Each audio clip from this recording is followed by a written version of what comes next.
este panel que nos han asignado se ha tratado de enfocar en la revisión de ciertas cláusulas bastante controversiales alrededor de los contratos de fusiones y adquisiciones, conocidos como de M&A, contratos de compra y venta de compañías, compra y venta de activos y los contratos entre accionistas resultantes de esas adquisiciones de empresas.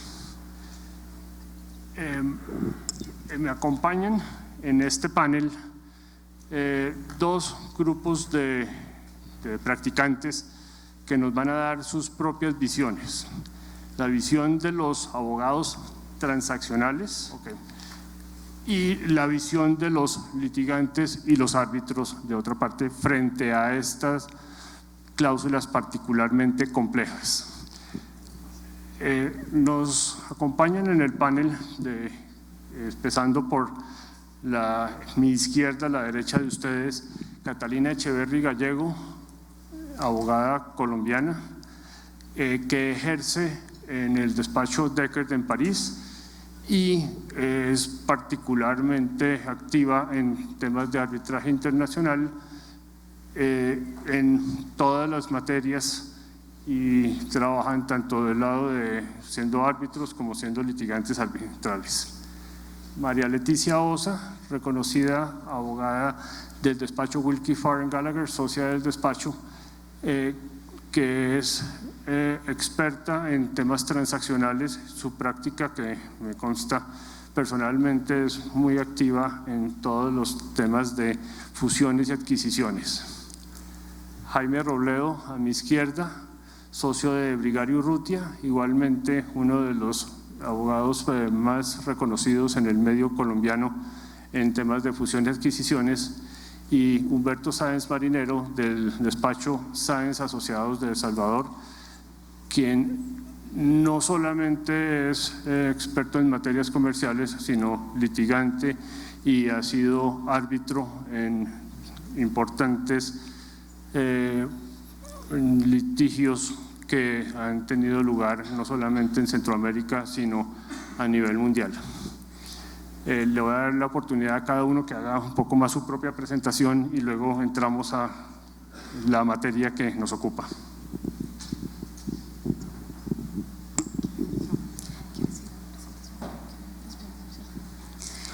Bueno, como Jaime estaba diciendo,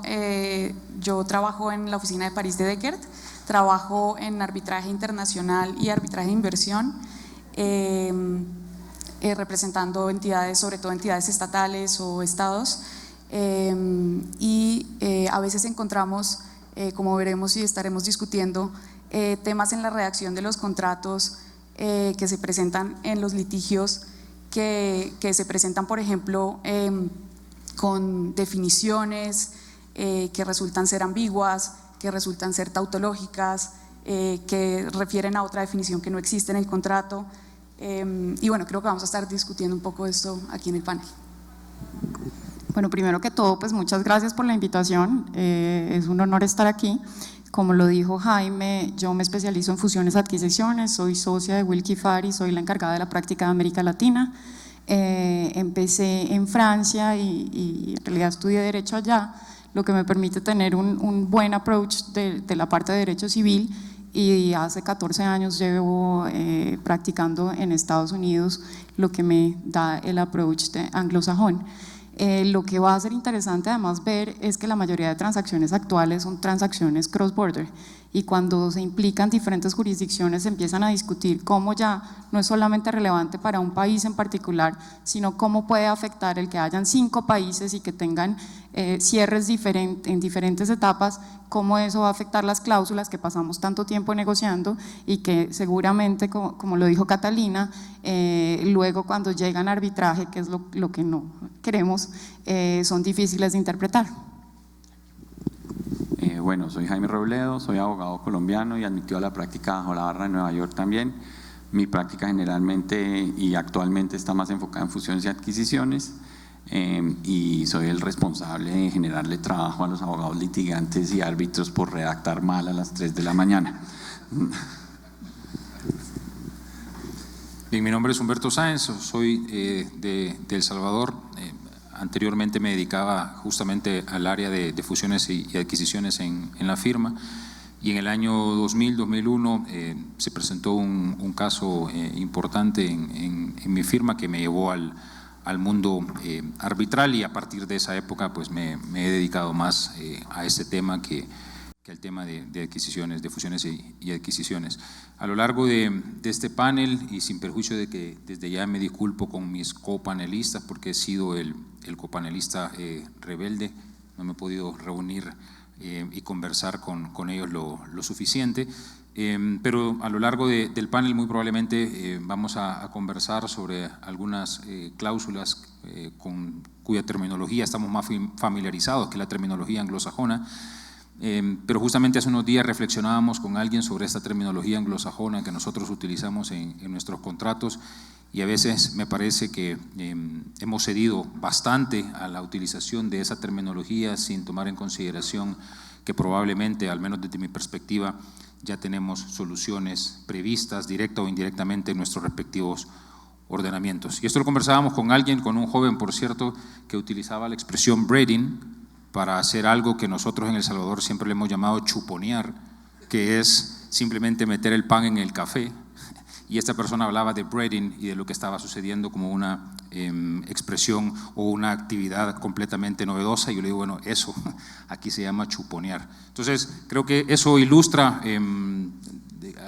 algunos de los temas que vamos a conversar en esta jornada. Gracias. Muchas gracias, Humberto. Soy Jaime Herrera, socio de Pos Herrera Ruiz. Lejos de ser un litigante, y toda mi experiencia ha sido alrededor de las transacciones. Mi objetivo en este panel es poderles llevar a ustedes a través de las distintas visiones que tenemos los abogados transaccionales y cómo se extrapolan cuando surge un litigio. Ha habido gran proliferación en los últimos años, no solamente en Colombia, sino en el mundo, en transacciones de venta y compra de compañías. Cada día son más y más las operaciones que se llevan a cabo por razones estratégicas, económicas. Cuando no hay crecimiento orgánico, se crece a través de adquisición de negocios competidores, o simplemente la única forma de entrar a un mercado es a través de la adquisición de alguien que ya está presente. Esa proliferación se ha desenvuelto adecuadamente en el medio colombiano, latinoamericano, mundial, pero en los últimos años también hemos visto que han crecido las controversias derivadas de los contratos propios de estas transacciones. Entre los compradores y los vendedores hay diferencias, compradores que no se sienten satisfechos con lo que recibieron, y cuando la economía no va tan bien, la forma de recuperar la gran inversión que han hecho es tratar de recuperar parte del precio que han pactado a través de indemnidades, reclamaciones por incumplimientos contractuales. En la pantalla vemos algunas de las cláusulas que hemos identificado como particularmente problemáticas y que vamos a desarrollar en este panel. ¿Cuál es la problemática general? El primer tema que vivimos los abogados transaccionales es que nuestros clientes se sientan con nosotros a discutir un texto de contrato, y normalmente lo vamos discutiendo en el orden de las cláusulas que están pactadas en el contrato. Y la cláusula de cuál es la ley aplicable, al final del día, es una de las últimas. Lo mismo, cuál es la jurisdicción que va a ser aplicable. Entonces, primer problema que nos enfrentamos es que al estar redactando los contratos todavía no se ha definido a ciencia cierta si vamos a regir este contrato por la ley de Nueva York, por la ley inglesa, por la ley colombiana, la ley salvadoreña o la que corresponda. Y eso lleva a una dificultad de conceptos, porque nos enfrentamos a una gran o sea, que hay conceptos que funcionan muy bien en el derecho de la ley de Nueva York, en el derecho anglosajón, y que no se extrapolan exactamente con el mismo significado en el derecho continental y en cada país de una forma propia con su legislación y sus desarrollos jurisprudenciales. Los abogados transaccionales utilizamos una terminología que es normalmente, que no está contenida en los códigos, que no aparece en ninguna parte. Cuando uno le va a hablar a los abogados litigantes, cuando comienza de ciertos términos como, mira, aquí estamos hablando de sandbagging, nos dicen, ¿eso qué es? Estamos hablando de temas como un de minimis, un deducible, que es un cap, que es una canasta, un basket, que es un bring down, un materiality scrap. O sea, hay una serie de terminologías que cuando vamos a hablarlos con los litigantes nos dicen eso no significa absolutamente nada, y son conceptos que los abogados transaccionales manejamos en el día a día cuando estamos negociando los contratos. Entonces, primer tema es, cuando empieza la problemática, tenemos que aterrizar esos términos a la realidad jurídica. Luego nos vamos a encontrar con situaciones en que los conceptos jurídicos no son iguales en la legislación. ¿Qué ha sucedido? Que los modelos de contratos o la estructura de los contratos de compra de compañías, los que llamamos los compras de acciones o compra de activos, SPAs o Asset Purchase Agreements, cuando es de compra de activos, han sido trasplantados del sistema anglosajón al derecho continental o en nuestro caso al derecho colombiano. Estamos tomando estructuras de contratos, estamos tomando términos que no habían sido usuales, pero que hoy en día han sido aceptados generalmente y han sido entendidos así por las cortes, los tribunales de arbitraje, particularmente Colombia. Pero al hacer estos trasplantes, los conceptos no son necesariamente idénticos. Encontramos diferencias fundamentales de las que vamos a hablar a lo largo de este panel, como las diferencias en cuál es el concepto de daños, cuál es un daño punitivo, el concepto de daños directos o indirectos, temas como por ejemplo que en el caso colombiano, lo sabemos todos, no se indemnizan los daños indirectos, pero el caso del lucro cesante, que no se considera un daño indirecto en el derecho anglosajón, es un daño indirecto en el derecho anglosajón, es un daño directo en Colombia y sería indemnizable. Es muy raro querer que una indemnización que incluya un lucro cesante. Entonces, este tipo de conceptos son complejos. Otro tema que para aterrizar la discusión, al comienzo de todos los contratos nosotros tenemos unas cláusulas que llamamos considerandos. Los considerandos o los considerations en el derecho anglosajón son la esencia del contrato, es por qué estamos contratando, pero las consideraciones para nuestro derecho civil son más antecedentes que sirven para la interpretación del contrato, y entonces tenemos una diferencia conceptual, y no siempre escribirlos como los escriben en el derecho anglosajón nos van a dar el efecto deseado cuando queremos interpretar de acuerdo con una ley local, como es el caso de la ley colombiana, la ley salvadoreña.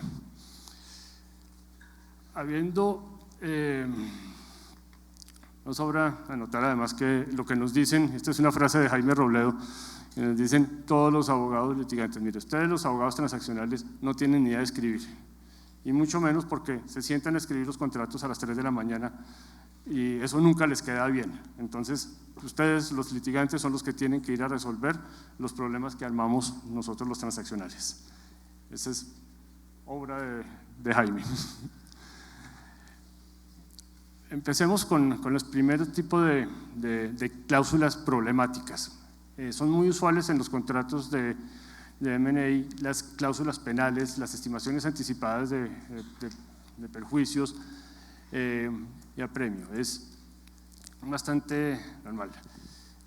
estas cláusulas, y voy a adelantarme un poquito, aquí hay algunos modelos de cláusulas tanto en derecho civil, en derecho anglosajón, cláusulas penales de apremio, que no vale la pena que nos deletremos, pero después le podemos enviar la presentación a quien lo desee, que generan algún tipo de problema. Deberíamos concentrarnos en ver cuáles son esas cláusulas, cuál es la función de la cláusula penal y entender los conceptos y las diferencias que existen entre el derecho anglosajón, el derecho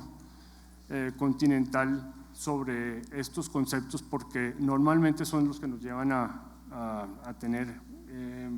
controversias. Y ahí comienzo a darle la palabra, empezando por las damas,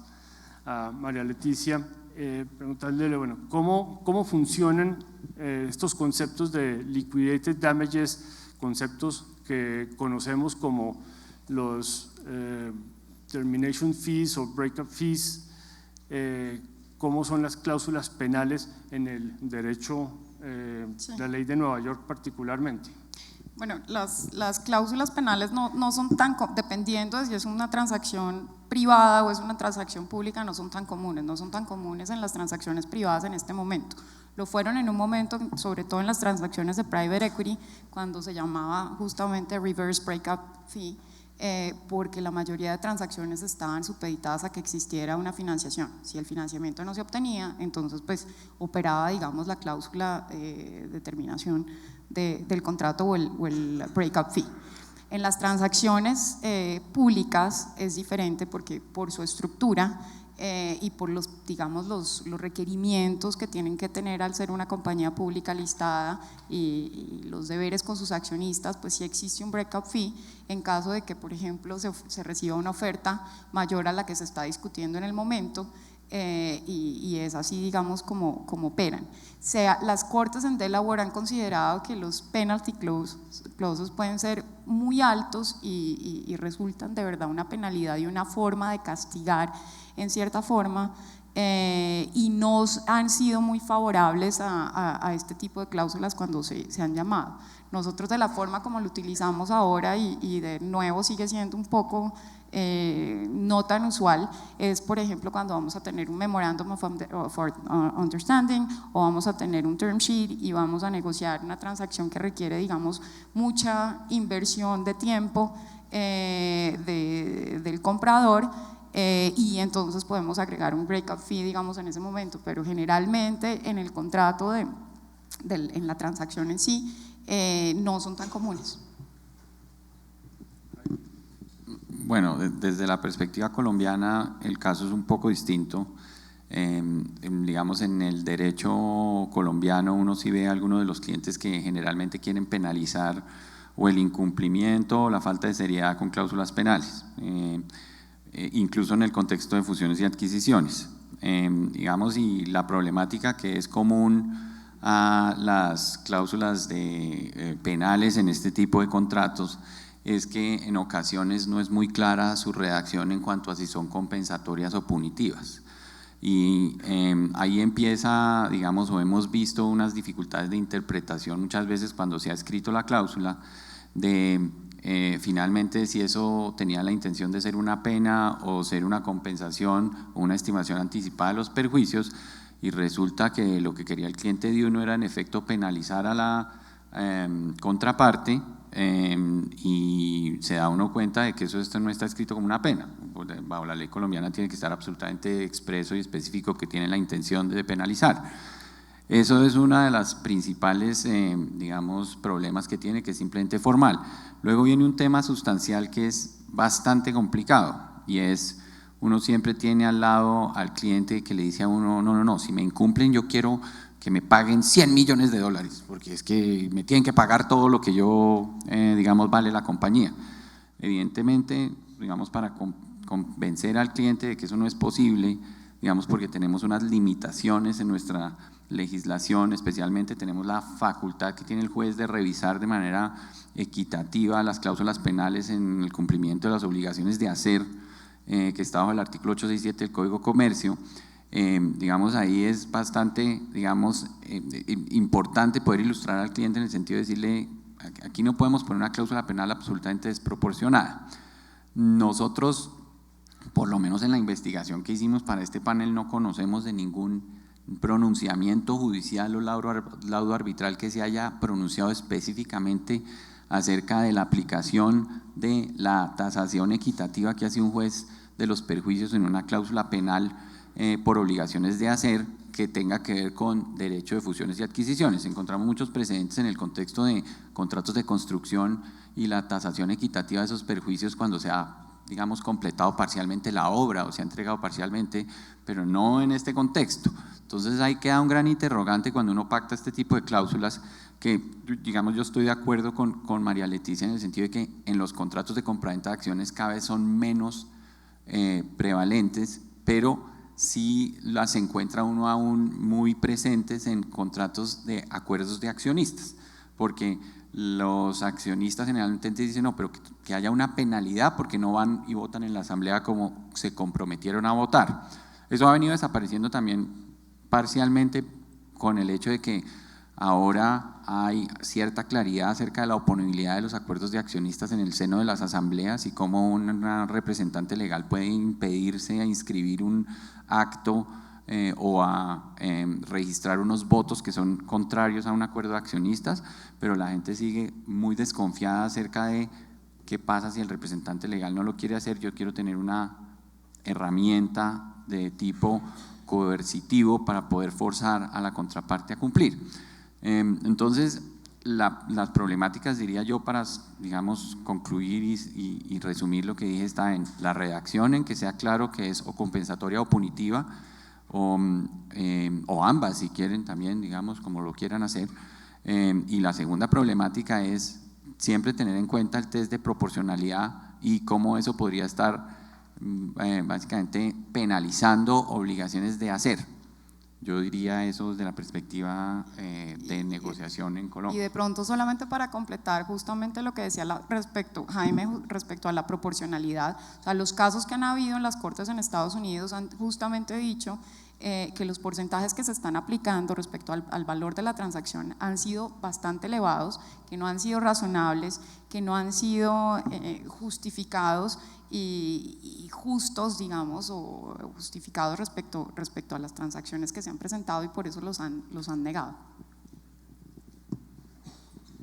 Precisamente sobre ese tema de la facultad que consagra la legislación colombiana, pero que no necesariamente la consagran todas las legislaciones, a los jueces de hacer una evaluación de la cláusula penal y ajustarla para que sea proporcional a las prestaciones, surgen pues varios interrogantes. Uno, ¿cuáles son las prestaciones? Es muy fácil establecer cuál es la prestación cuando la obligación es de pagar, la prestación en la obligación de indemnizar, en las prestaciones en las obligaciones de hacer, de concurrir al cierre del negocio, o todos los compromisos que se adquieren durante la etapa entre firma y cierre de manejo de la empresa.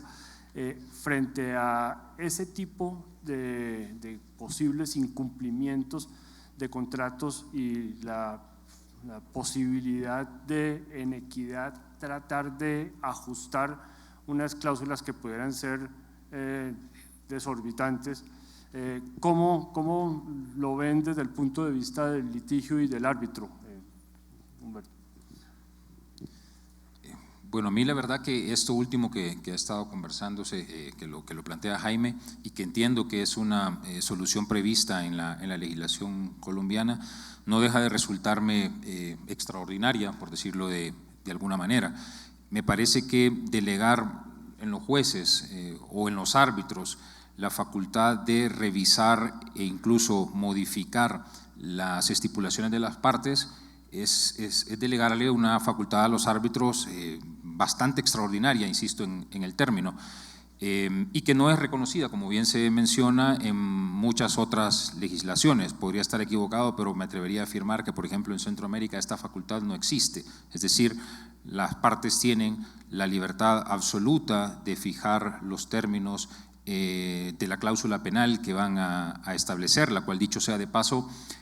sigue siendo una estipulación bastante utilizada en los procesos de adquisiciones y fusiones de empresas en nuestra región, y no solo en el documento principal en sí mismo, sino en todos los contratos y convenios anexos que puedan darse como resultado de la adquisición y la fusión. Es decir, sí estamos bastante familiarizados con la estipulación de cláusulas penales y sí estamos bastante familiarizados con los dos principales objetivos que se persiguen a través del establecimiento de una cláusula penal. Es decir, en primer lugar, la posibilidad de anticipar, de evaluar de manera anticipada los daños que se puedan ocasionar a la parte incumplida, y segundo, permitir que la cláusula penal sea una especie de equivalente al cumplimiento in natura de la obligación, cuando hay una parte que no ha estado pronta a cumplirla en tiempo o forma. Entonces, tomando en cuenta esas dos principales vertientes, diría yo, que puede tener una cláusula penal, tomando en cuenta que en los procesos de adquisiciones y fusiones, por lo menos en nuestra región, sigue siendo una cláusula muy utilizada. A mí sí me da un poco de temor el poder delegar una facultad en los árbitros de decir que estos van a entrar a revisar esa estipulación de las partes, en el entendido, por supuesto, que las partes han actuado de buena fe, en el entendido, evidentemente, que las partes han tenido toda la oportunidad para negociar y, por lo tanto, para plasmar en esa negociación el resultado final, el acuerdo de voluntades final en los términos que ahí aparecen en el documento. Ahora, podrán existir otras alternativas a esto, podrá existir la alternativa de identificar si existen o no vicios del consentimiento, pero ahí ya nos estamos metiendo, por supuesto, en otras áreas, pero no la alternativa, por lo menos no en nuestras jurisdicciones, para que los árbitros entren a revisar y a modificar, así sea en un arbitraje en equidad, mucho menos en un arbitraje de derecho, pero así sea en un arbitraje de equidad, esa facultad que podrían tener los árbitros para revisar esto. Más bien, el árbitro estaría proclive a respetar esa voluntad de las partes, salvo, digo, la existencia de un eventual vicio del consentimiento que evidentemente la parte afectada tendría que ponerlo sobre la mesa. Gracias, Humberto. Catalina. Yo ahí quisiera agregar una cosa adicional, y es que, digamos, cuando hablábamos de transacciones colombianas, ahí también quería hacer como una reflexión respecto a lo que decía Jaime Herrera al comienzo sobre cómo la ley aplicable y la jurisdicción es lo último que se piensa. Entonces, digamos, tal vez en la cabeza del abogado transaccional, la transacción es colombiana y mi cliente quiere una cláusula penal en esta transacción colombiana. Y al final dicen, bueno, y pactemos aquí una ley de algún estado de Estados Unidos o de algún país de derecho anglosajón, y además vamos a tener esto con sede en también un país de derecho anglosajón. Entonces ahí el caso sería más grave, porque no sería solamente que van a revisar la proporcionalidad de la cláusula penal, sino que puede ser que esa cláusula penal no va a ser ejecutable en absoluto, porque existen decisiones en países de derecho anglosajón en las que si una cláusula que prevé este tipo de penalidades o digamos de daños o de sanciones se considera una cláusula penal, no va a ser ejecutada, y solamente va a ser ejecutada si se considera una estimación anticipada de perjuicios. Y para eso el juez va a tener en cuenta si en el caso particular la estimación de perjuicios es difícil, por ejemplo, y solamente va a considerar que no es una cláusula penal disfrazada de estimación anticipada de perjuicios si uno ve, no, es que es difícil estimar los perjuicios y hemos acordado que queremos estimar los perjuicios así. Porque, por ejemplo, el caso podría ser que uno no quiere decir expresamente, es una cláusula penal, porque sabe que va a tener problemas de ejecución, pero puede el juez ver una cláusula penal disfrazada y no ejecutarla. Esa problemática de la redacción de las cláusulas es la que nos enfrentamos todos los días. Es muy común encontrarnos con cláusulas que confunden el concepto de la estimación anticipada de los perjuicios con el de la sanción. Comenzamos a redactar la cláusula diciendo como sanción por el incumplimiento de este contrato se estima que los perjuicios van a ser de tanto. Entonces, ahí es donde comienza la dificultad de establecer cuál es la validez y cuál era la real intención de las partes al pactar esas cláusulas. Un poco lo mismo sucede con una modalidad que no son cláusulas penales, pero que mencionaba hace un momento, que son las cláusulas de terminación anticipada con pago de un monto por el derecho a participar, los breakup fees o los termination fees, en el cual después de haber firmado un contrato y que aún no se ha cerrado la operación porque está sujeta a cumplimiento de algún tipo de condiciones precedentes, como pueden ser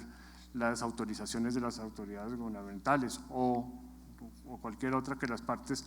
hayan definido como esencial para poder cerrar la operación.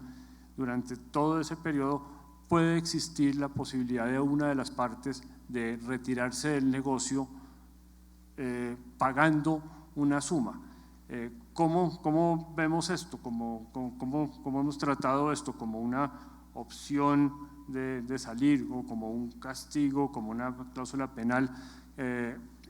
Sabemos que no ha habido casos sobre esta materia en el derecho colombiano, pero si nos enfrentáramos, ¿cómo sentimos que vamos a tratar y por consiguiente cómo redactamos ese tipo de cláusulas? Pues si quieren arranco yo rápidamente. Digamos, eso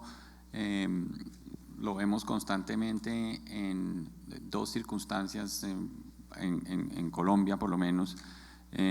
Cada vez es menos usual un negocio en el que la financiación de la compra no está lista. Entonces, digamos, los reverse break fees, reverse termination fees que existían antes cuando no se obtenía la financiación, cada vez son menos usuales, pero donde han empezado a surgir, y digo han empezado es porque ha habido un caso, es en el caso de la toma de control de gas natural por parte de Brookfield el año pasado. Brookfield pactó una cláusula penal de 14.6%. EPM trató de controvertir esa cláusula como manifiestamente ilegal y abiertamente contraria a derecho. No solo con base en las regulaciones que existían en la superintendencia financiera, sino porque colocaba a los accionistas minoritarios que estaban sometidos a una oferta pública de adquisición en una situación de desventaja, porque no permitían que nadie en la oferta pública de adquisición compitiera por el activo, porque Gas Natural no iba a estar incentivado nunca a aceptar una oferta competidora si tenía que pagar 14,5% del precio. En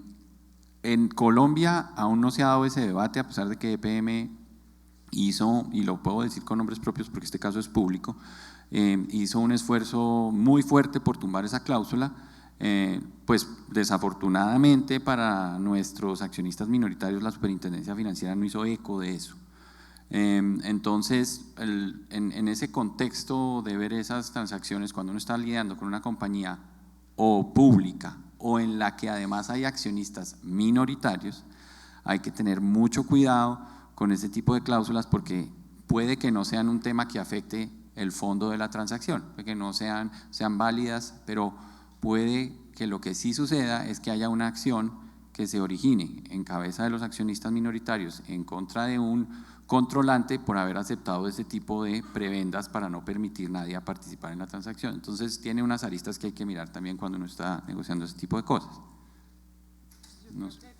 mucho, o sea, estoy de acuerdo contigo, pues no se ha visto mucho en general. Cuando se vio, por ejemplo, en las Cortes de Estados Unidos una de 6.7 o 6.4, se consideró que era enorme y fuera de todos los límites de razonabilidad. La que tú dices, pues, aún más. Sí. Con precedentes como el de EPM, con Brookfield y Gas Natural, seguramente vamos a tener en el futuro decisiones que nos van a dar un poco más de luces de cuál es el contexto en el que se pueden pactar estas cláusulas de terminación, que son cada día más usuales. Un tema que se nos pasó por alto al hablar de la cláusula penal específica es, mientras que en el derecho anglosajón, cuando estamos hablando de liquidated damages, en la legislación inglesa, ya sea o Nueva York, Delaware, Texas, que corresponda, normalmente aceptan que ese es el único remedio, el único remedio que puede tener una parte cuando ha habido un incumplimiento del contrato, si así lo han pactado las partes. Pero la situación puede ser distinta en muchas otras legislaciones, como es el caso de la legislación colombiana. Y supongo que es igual en otras legislaciones de derecho civil, como es el caso de Salvador y Centroamérica. Humberto. Sí, yo creo que en ese punto sí tenemos una aproximación distinta entre el derecho civil y el common law, y habrán por ahí algunas excepciones en algunos países, pero me parece que la aproximación es que, salvo que de manera clara, contundente, las partes hayan pactado que ese es el único remedio pretendido para un incumplimiento, salvo que exista una manifestación tan concluyente como esa, las legislaciones lo que normalmente prevén es que la parte puede solicitar o el cumplimiento de la pena, entendiendo que la pena está funcionando como una evaluación anticipada de los perjuicios, en cuyo caso básicamente la parte únicamente debe demostrar el incumplimiento y evidentemente no tiene ninguna carga probatoria en función de los daños, porque los daños están justamente evaluados de manera anticipada. Pero la mayoría de legislaciones también prevé que la parte que ha sufrido los daños puede renunciar a esa cláusula penal, de nuevo salvo estipulación en contrario, y que por lo tanto puede perseguir los daños efectivamente ocasionados, en cuyo caso no hace uso de la cláusula penal. Por supuesto que tiene que demostrar el incumplimiento, pero ahora también debe demostrar la magnitud de los daños. Lo que no se puede hacer normalmente es perseguir la pena y perseguir además el perjuicio que se argumenta es el efectivamente ocasionado. Eso la mayoría de las legislaciones, al menos, y entiendo, y ustedes me corregirán si no es así en Colombia, pero la mayoría de las legislaciones esa es la solución que prevé. Usted se puede ir por acá o por acá, pero lo que no puede hacer es una pretensión en donde quiera a la vez la pena y los daños que está argumentando se le ocasionaron por el incumplimiento. Así es, en el caso nuestro. Creo que vamos a pasar a una siguiente cláusula muy problemática y muy importante que nos encontramos en los contratos de M&A, que son las cláusulas de limitación de responsabilidad. En las transacciones, normalmente el vendedor que está vendiendo un animal vivo que está funcionando constantemente quiere limitar su responsabilidad por los daños que pueda generarse por distintos motivos, por incumplimiento de obligaciones o porque sus declaraciones y garantías resultan no ser ciertas, exactas o completas. Al generar responsabilidades, quieren limitar el marco de la responsabilidad, no quieren vender la compañía y estar sujetos a que van a perder toda, no solamente la compañía, sino en indemnización de perjuicios, todo o una parte importante del precio que han recibido. Entonces, es muy común pactar cláusulas en las cuales se limitan la responsabilidad, particularmente del vendedor, aunque también del comprador, pero del vendedor, tanto en montos como en el tiempo durante el cual estarían obligados a indemnizar. Esto nos lleva a tratar varios temas que son muy relevantes. El primero de esto es normal en los contratos de M&A encontrar un capítulo de declaraciones y garantías que dan los vendedores en relación con el objeto que están vendiendo, con la compañía que están vendiendo, con sus actividades, con las acciones propias que están vendiendo. Pero el comprador a su vez pues realiza una debida diligencia, normalmente debe hacer una verificación de qué es lo que está comprando, y nos metemos entonces en los conceptos de cuáles son los efectos de esas declaraciones y garantías y cuál es el deber de diligencia que debe tener el comprador, el deber de información que tiene que tener el comprador para poder determinar después qué tanto se puede o no se puede limitar la responsabilidad cuando ha habido esa debida diligencia, cuando se han dado declaraciones y garantías. como este concepto viene originalmente del derecho anglosajón, voy a dar la palabra a María Leticia para que nos ponga un poco en contexto y podamos entrar a definir cómo vemos ese deber de hacer la debida diligencia de parte del comprador, cómo se puede limitar o no se puede limitar la responsabilidad después de haber hecho una debida diligencia o haber dado una declaración o una garantía en particular. Bueno, podríamos pasar horas hablando de las declaraciones y garantías porque los abogados, o sea, es el punto de negociación en una transacción de fusiones y adquisiciones en el que pasamos más tiempo. Cosa que sucede más en Estados Unidos, pero que cada vez sucede menos en Europa y en particular en Inglaterra, donde realmente las declaraciones y garantías no existen. Y cada vez se ven menos en el sentido de que mientras sea un mercado que está, en el que los vendedores están fuertes, van a exigir un Rep and Guarantee Insurance en lo que dicen, bueno, mire, aquí usted si realmente quiere ser competente en esta subasta, pues preséntese con un Rep and Guarantee Insurance y así no tenemos que pasar las horas que pasamos en las declaraciones y garantías. Pero para volver, digamos, en particular a las declaraciones y a las garantías que se negocian en las transacciones de fusiones y adquisiciones, una de las cosas que se vuelve problemático es que en Estados Unidos, digamos, tenemos índices para todos. Entonces las transacciones las vamos a medir entre los montos de las transacciones y luego vamos a saber más o menos qué es una transacción estándar, qué tiene como material adverse effect, si tiene pro sandbagging o no tiene pro sandbagging, cuál es si hay un breakup fee, si no hay un breakup fee, cuáles son los caps, cuáles son y todo es más o menos estándar y se rige por esos digamos índices que ya se han establecido. Una de las cosas, y lo vimos hace un tiempo en una transacción que estuvimos con Jaime Robledo, el abogado de la contraparte de los vendedores me decía, pero esta transacción, o sea, eso no es estándar. Yo le decía, pero un momento, ¿usted qué me está diciendo que es estándar? Tengo una transacción que no es una transacción estándar en Estados Unidos, donde no pudimos, nuestra debida diligencia se vio bastante limitada, entonces de estándar no tiene nada. En Estados Unidos los problemas de debida diligencia no existen de esta forma. Entonces, en las transacciones de cross-border cada vez, digamos, es más difícil como establecer hacia qué lado nos vamos y qué realmente es estándar o qué podemos exigir o no. Varias de las cosas, pues al final se resume en que es adjudicar el riesgo. Entonces, obviamente, en la adjudicación del riesgo, pues el comprador quiere adjudicar el riesgo al vendedor. Y quiere decir, un momento, pues estamos negociando, usted conoce mejor la compañía que yo he tenido debida diligencia, pero sigue usted conociéndola mejor y por eso vamos a agregar varios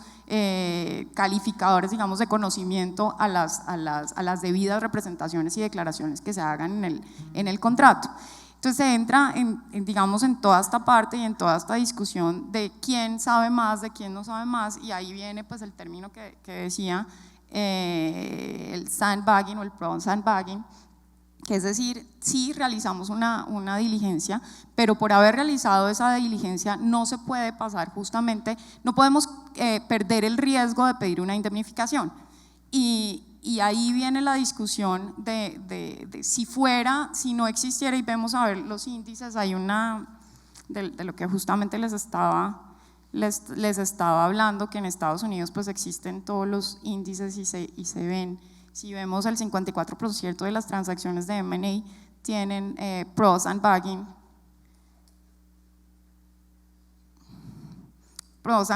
y por ejemplo el 43% es silencioso al respecto. ¿Por qué? Pues pro sandbagging, porque si ustedes me están diciendo que me está limitando por yo haber hecho una debida diligencia, usted me está limitando mi derecho a pedir una indemnización, pues entonces yo, ¿qué interés tengo en realizar una debida diligencia? La forma como los vendedores van a dar conocimiento de los posibles, digamos, riesgos que existan respecto a todas las representaciones que están haciendo, pues es a través de los disclosure schedules. Se supone que en los disclosure schedules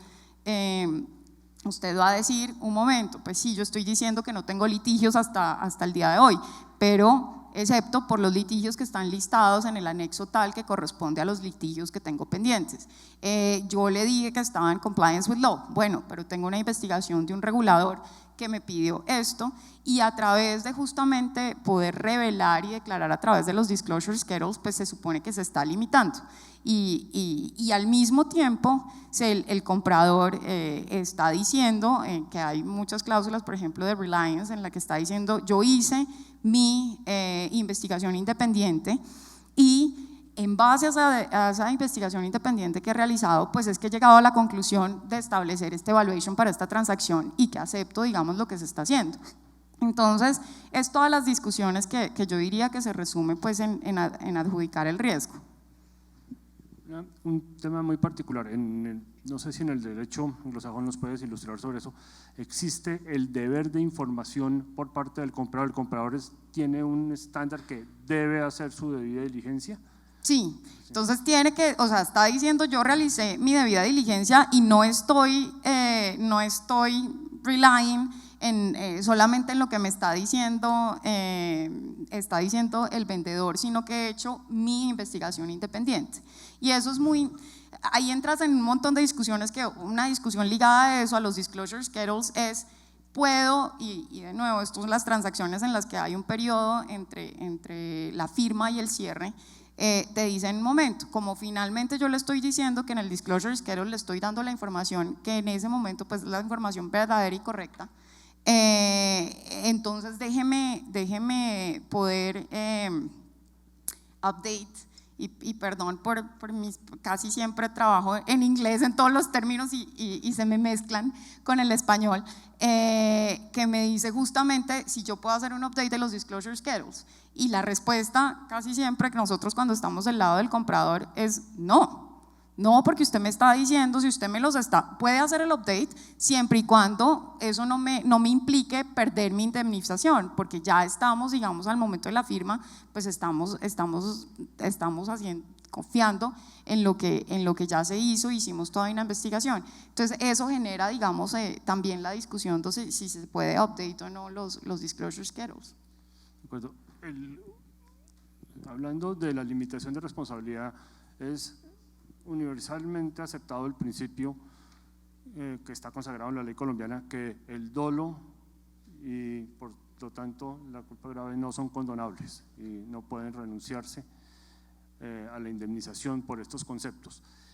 Frente a este deber de información, un poco la experiencia con la que vivimos en Colombia es que cuando alguien viene a practicar una debida diligencia, la hace muy profundamente desde el punto de vista técnico, financiero, contable, legal, ambiental, desde todos los aspectos, y se mete muchísimo en la compañía, pero llega a conocer el comprador de pronto al meterse tan a fondo en toda la documentación de la empresa con expertos, llega a conocer a veces muchísimo más que el mismo vendedor, la compañía. El vendedor es una familia que es dueña de la empresa, que la conoce, la maneja todos los días y le parece que todo lo que han hecho durante toda la vida está bien, que ellos no tienen ninguna contingencia, no tienen nada. Pues llega el comprador e identifica cosas. Cuando van a negociar las declaraciones y garantías, incluyendo los anexos de revelación, los disclosure schedules, puede suceder que el vendedor no revele, no esté diciendo, que de buena fe crea que está diciendo lo correcto, que no revele todas las contingencias que puede tener la compañía porque no las conoce, pero el comprador sí las conoce y acepta esa declaración. Y luego, cuando la contingencia se hace palpable, van a reclamar por la indemnización correspondiente porque la declaración no fue exacta, cierta. Frente a ese deber de información y el deber de informar y el deber de diligencia, ese conocimiento previo está dentro del límite de la mala fe. ¿Cómo se ha tratado eso? ¿Cómo lo debemos tratar? ¿Puede un comprador de buena fe reclamar por cosas que ya sabe, que conoce y que sabe que es falso lo que le está diciendo de entrada el vendedor? Pues yo les puedo contar los dos precedentes que hay en Colombia frente a compraventas de empresas, son el de Bancolombia y el de Altra. En ambos casos, en el caso de Altra estaba expresamente pactado en el contrato que se respetaba el derecho a indemnizar independientemente del hecho de haber conducido debida diligencia, y en ese caso el laudo respetó el derecho a indemnidad. En el de Bancolombia no está expresamente dicho, pero el Bancolombia, el tribunal hace un juiciosísimo análisis acerca del hecho de que no se debe perder el derecho a ser indemnizado como consecuencia de adelantar una debida diligencia. Entonces esos dos precedentes existen en Colombia. Yo creería que la única manera en que prosperaría una reclamación por parte de un vendedor, en el sentido de que el comprador no tiene derecho a indemnidad, es que hay en efecto una mala fe probada. Por ejemplo, un cálculo económico que hace un comprador antes de cerrar, en el sentido de que para él es más beneficioso reclamar posteriormente bajo la indemnidad que renegociar el precio. Sería lo que yo creería, pero no conozco precedentes y me gustaría mucho saber cómo enfrentan desde el punto de vista procedimental y en arbitraje ese tipo de evidencia, pues digamos, ese tipo de pruebas. Creo que lo único que yo añadiría, estoy perfectamente de acuerdo, es que, digamos, partiendo del principio de no se puede condonar el dolo propio, pero me parece que hay cada vez como un cuerpo creciente de, si queremos llamarlo, jurisprudencia arbitral, sobre todo de la CCI, en el que se está exigiendo un estándar de conducta estricto a los comerciantes internacionales, donde no pueden llegar a decir,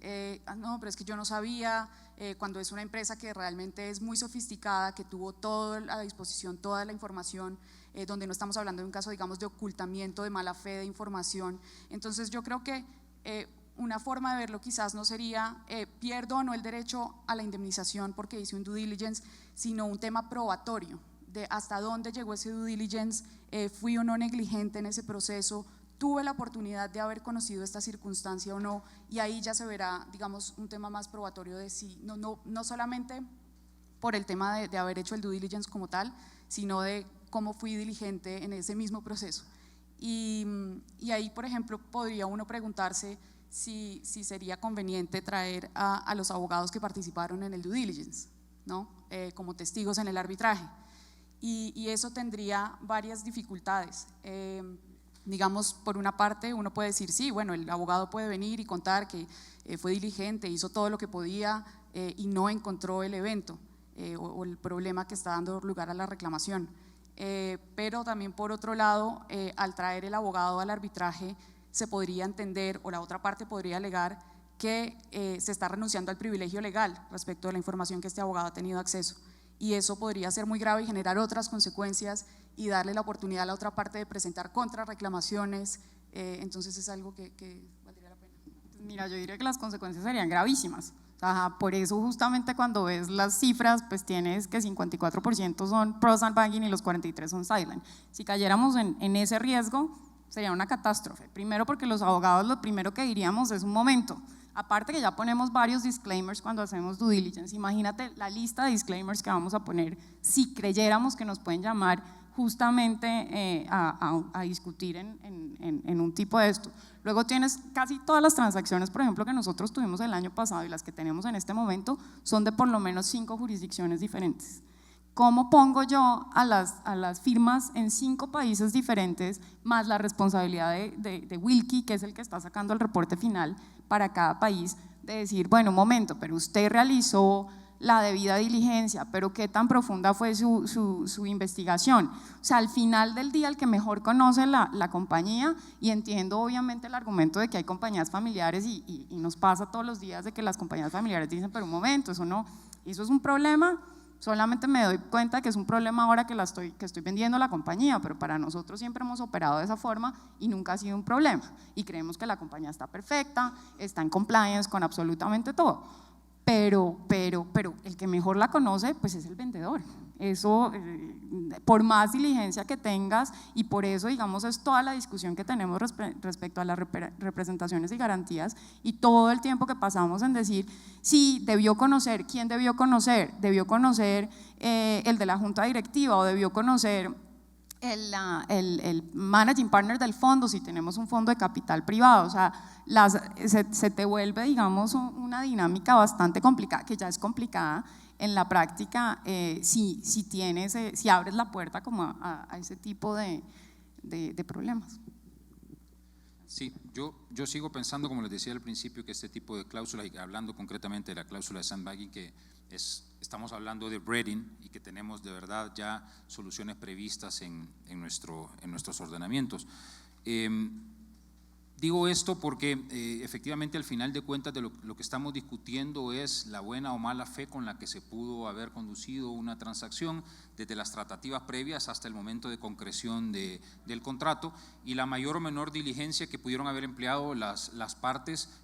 también al momento de realizar estas transacciones. Un problema que ya en sí mismo es grande, por lo menos en nuestros países, en donde para medir esa debida diligencia que se ha podido implementar, tenemos que acudir a arquetipos de conducta sumamente complicados. El arquetipo de conducta del buen padre de familia, que uno se imagina, no haya como imaginarse a ese buen padre de familia, o el arquetipo de conducta del buen comerciante de negocio propio. ¿Qué es un buen comerciante de negocio propio para identificar si se ha actuado o no con la diligencia requerida por nuestros ordenamientos? Entonces, ya tenemos suficiente, digo, ahí problema para lidiar con eso, como para tratar de huir de los ordenamientos propios y tratar de encontrar soluciones en nuestros propios ordenamientos. La libertad de contratación prevista por todas nuestras legislaciones da suficientes elementos como para llegar a la conclusión de que establecer una cláusula de esta naturaleza no significa per se el estar queriendo ocultar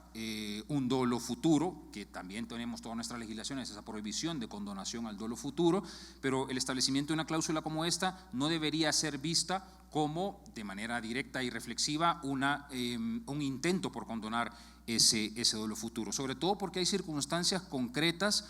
que hacen necesario este tipo de cláusulas. Es cierto, yo como comprador me pude haber enterado de que una de las representaciones hechas por el vendedor no es cierta, pero quiero insistir en la transacción porque quiero celebrar la transacción y la alternativa que tengo ante eso es una rebaja en el precio que estoy ofertándole al vendedor y muy probablemente esa alternativa está ya cerrada. Muy probablemente en la transacción no puedo acudir a esa opción de bajar el precio y por lo tanto la incorporación de una cláusula como esta va en función de protegerme, sobre todo si además la contingencia es eventual. Tuvimos un caso hace 1 año y medio, 2 años más o menos, en donde esta fue la discusión que se generó, una empresa coreana y una empresa salvadoreña, en donde la empresa coreana vendedora lo que había dicho es que, bueno, por lo que se suele decir en estos casos, pero concretamente en el tema laboral, que todos sus empleados habían recibido la indemnización correspondiente año con año. En algunos países, como en el mío, es factible que las indemnizaciones se vayan pagando año con año, si esa es la decisión del patrono, digamos, de manera tal que no se vayan acumulando los pasivos laborales en la empresa. Bueno, pues una de las representaciones era esa. El vendedor decía, tengo todos mis pasivos laborales al día porque he ido pagando año con año eran alrededor de 1000 empleados. Y por lo tanto, el pasivo es muy mínimo. El comprador adquiere la empresa, hace un due diligence, efectivamente, contrata un equipo de abogados que hacen un due diligence y no identifican que existía este problema, salvo, dice el informe realizado en la auditoría legal, que los finiquitos que se habían estado otorgando por parte de los trabajadores cuando recibían sus indemnizaciones eran finiquitos que no cumplían con la normativa laboral. Digamos que esa era la expresión que más o menos utilizaba el informe de auditoría legal. Entonces, claro, se celebra la transacción, se tenía conocimiento de esa circunstancia, cuando el comprador asume, ya toma posesión de la empresa, cuantifica qué es lo que podría significar que esos finiquitos no hayan cumplido con la legislación laboral y bueno, se encuentra con una cifra bastante alta de lo que tenía, del impacto económico que tenía esto y activa entonces la cláusula que para el efecto se había establecido en los documentos transaccionales. Al final de cuentas el tribunal arbitral consideró justamente eso, adoptando quizás una actitud, sin decirlo de esa manera, contrario. ¿Cómo le llaman a la actitud contraria al sandbagging? Anti-sandbagging, que es difícil también encontrar expresión contra sandbagging, no sé cómo decir eso, pero bueno, el tribunal arbitral encontró, adoptando eso exactamente, adoptando sin decirlo de manera explícita una posición anti-sandbagging, dijo no, aquí el comprador tuvo conocimiento y como no existía una disposición que de manera clara y contundente dijera que ante un mínimo conocimiento todavía podía exigirse la reclamación, se podía exigir los daños y perjuicios ocasionados. Esto para mí, dijo el tribunal arbitral, es suficiente para no otorgar la indemnización que se pretende. Donde digo, sin hacer alusión de manera concreta y específica a esta postura, eso es lo que terminó haciendo el tribunal arbitral. Gracias, Humberto. Estamos cortos de tiempo, pero hay un tema en relación con la limitación de responsabilidad que me parece muy interesante oír el concepto, no solamente del panel, sino de todos los asistentes, y es el siguiente: en la mayoría de los contratos anglosajones, la forma como tratan de limitar en el tiempo la responsabilidad del vendedor es diciendo que sus declaraciones y garantías tienen una vigencia. O sea, yo declaro que estoy cumpliendo cabalmente con las obligaciones ambientales y digo, y que se han cumplido hasta la fecha del cierre cabalmente esas obligaciones ambientales, pero manifiesto que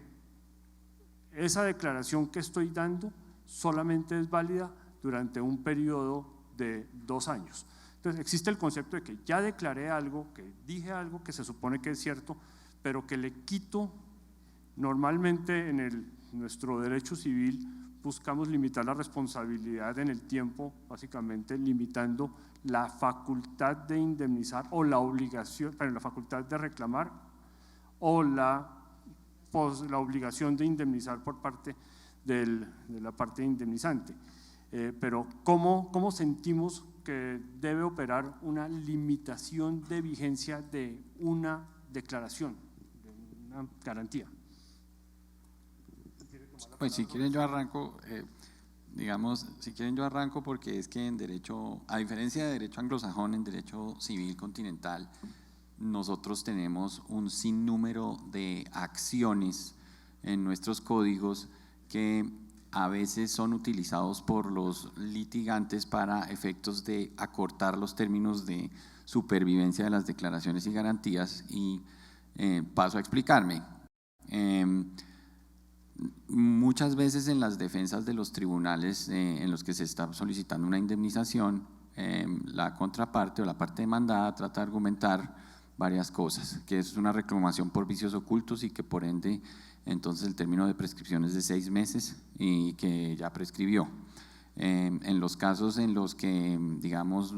hay una sentencia de nuestra Corte Suprema de Justicia que dice que lo que es una garantía presunta de buen funcionamiento, con la cual la acción es de 2 años. Hay otros casos en los que efectivamente hay gente que alega que eso es un defecto en la entrega de la cosa y por ende uno lo ha debido denunciar dentro de los días siguientes a la recepción. Entonces, por eso es tan importante en el caso de los contratos de compraventa de acciones de que sea una redacción absolutamente clara e inequívoca, que esto no cae ni dentro del mundo de los vicios ocultos, ni dentro del mundo del defecto en la entrega, ni dentro del mundo de la garantía mínima presunta, sino que esto es una regulación convencional independiente que hacen el comprador y el vendedor de sus responsabilidades frente a unas aseveraciones de hecho que, de ser falsas, ¿cierto?, se indemnizarán los perjuicios acerca de esa falsedad. Por eso es tan, digamos, complicado cuando uno expresamente no deja en los contratos que esto no tiene nada que ver con una reclamación con vicios ocultos o una reclamación del otro tipo, que en un tipo de disputa de estas se puede confundir al tribunal o al juez de llevarlo hacia la vía de que esto es por una vía distinta de lo que pactaron expresamente en el contrato. Y en lo que se pacta expresamente en el contrato, yo considero que las partes tienen la libertad de pactar de manera libre y autónoma durante qué periodo de tiempo queda abierta esa responsabilidad, y ahí se mueve uno más al mundo anglosajón, donde eso es perfectamente permitido. Simplemente diría un punto de reacción ahí de cuidado en ese sentido. Ese punto está muy interesante, Jaime, porque lleva otra vez a decir,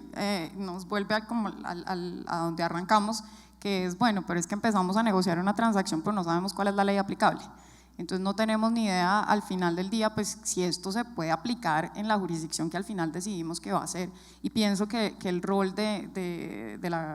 la ICC pues es supremamente importante porque la mayoría de contratos cross border que nosotros seguimos haciendo pues los sometemos a la CCI. justamente para que exista, digamos, esa flexibilidad o ese entendimiento de uno, de lo que las partes han pactado, y dos, como el conocimiento de que pues, puede ser sometido a leyes diferentes. Y eso pues es muy importante. Como lo dijo Jaime, en Estados Unidos pues se puede pactar, y un contrato en New York Law se puede pactar los diferentes términos en los que van a sobrevivir las representaciones y garantías que están dando los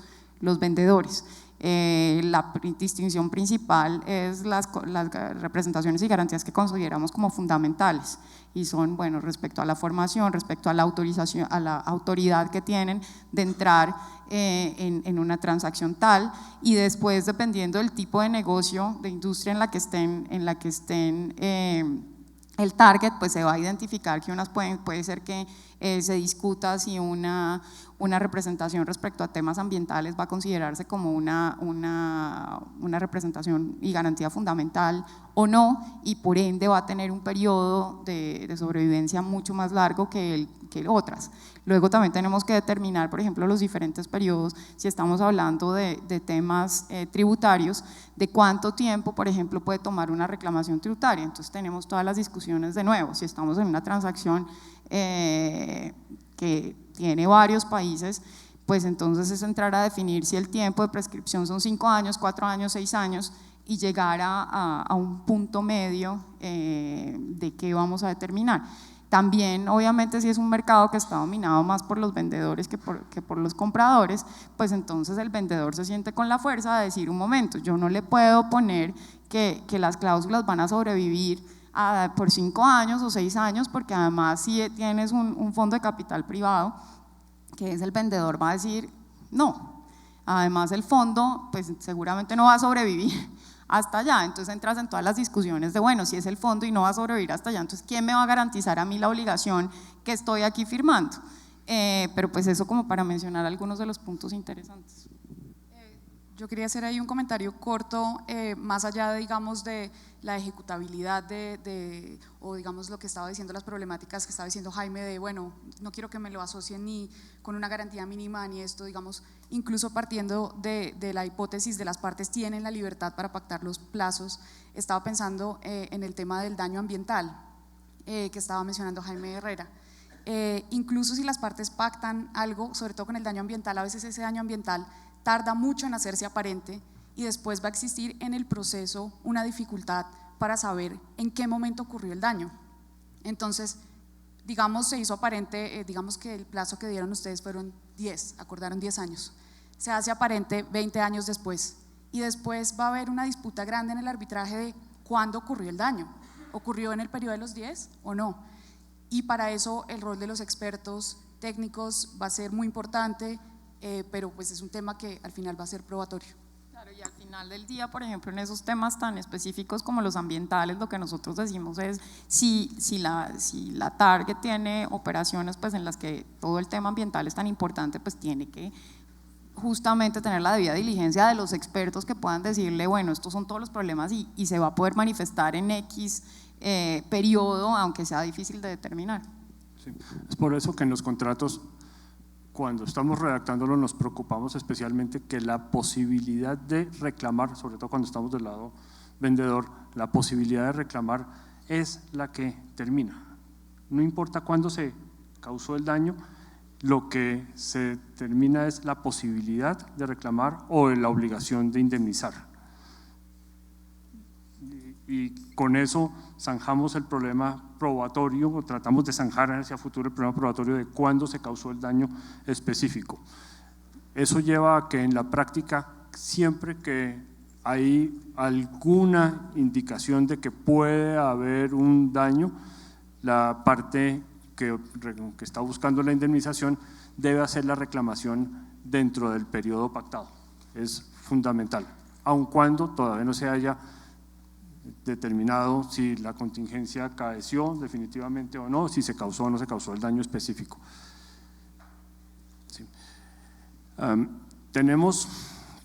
Nos explayamos demasiado en todos estos temas y estoy viendo una cantidad de caras con mucha hambre, pero además, pues a pesar de que queríamos hablar mucho de las la definición de perjuicios, cuando hay un perjuicio o no hay perjuicio, cómo se pacta eso dentro de los contratos, otras cláusulas bastante complejas dentro de los contratos de M&A, como son las definiciones de efecto material adverso y sus efectos dentro de la compañía, las opciones de compra y venta de las empresas, la ejecución de obligaciones específicas. Creo que se nos está acabando el tiempo y creo que es más importante que sobre lo que hablamos podamos absorber las preguntas que ustedes tengan o que pues, sobre todo los panelistas que son los expertos puedan absolvérselas. Si no hay preguntas, el panel estuvo muy malo.